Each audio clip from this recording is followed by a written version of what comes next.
And I know sometimes whenever you ask for the epidural, it can be like hours until you actually get it. So I was like, okay, I might as well just ask now in case the wait is really long.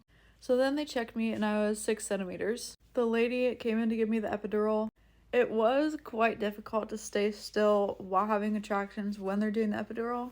The numbing shot hurt a little bit. It stung really bad, but I still felt the catheter going in and that really hurt. And eventually, whenever the epidural started working, my legs went numb.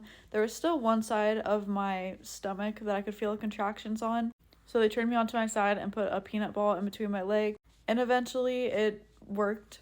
And after about 30 minutes or so of having the epidural, I was having a lot of pressure in my butt. And the anesthesiologist was like, somebody needs to check her because I think she's farther along than you guys think she is. And they checked me and I was 9 centimeters when I was just 6 centimeters like 30 minutes ago. And they're like, okay, let's start doing practice pushes. So I started practicing and I must have been good at practicing because they were like, okay, stop pushing, let's go get the doctor. So I think the practice pushes got her to where her head was kind of like almost out. So then we had to take a pause until the doctor could get there. And I feel like maybe between 5 and 8 contractions of the 3 pushes per contraction is how long it took to get her out. In my medical records notes, it said that it took like 40 minutes of pushing, which I know is really fast for first time people because they say it can take up to like 3 hours of pushing the first time. So I'm really happy that that went fast. And I am kind of proud of myself because all of the nurses were talking about me. They were saying that I have good coping skills, which I did use a wooden comb to hold on to, and my husband's hand.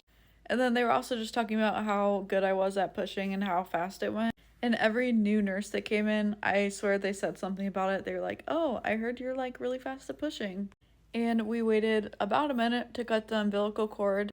And I got like 20 seconds of skin to skin, but since she was born early, they had to take her and do a bunch of tests on her.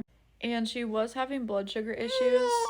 So every hour she had to get her heel pricked to see her blood glucose level.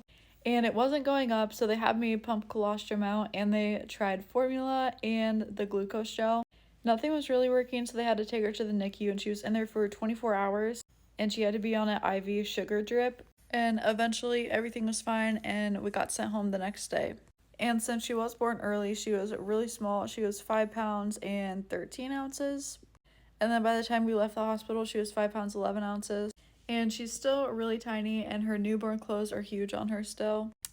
But yeah, that's the labor and delivery story. I feel like it went pretty fast. It was actually easier than I thought it was going to be, which I'm so grateful for. Like,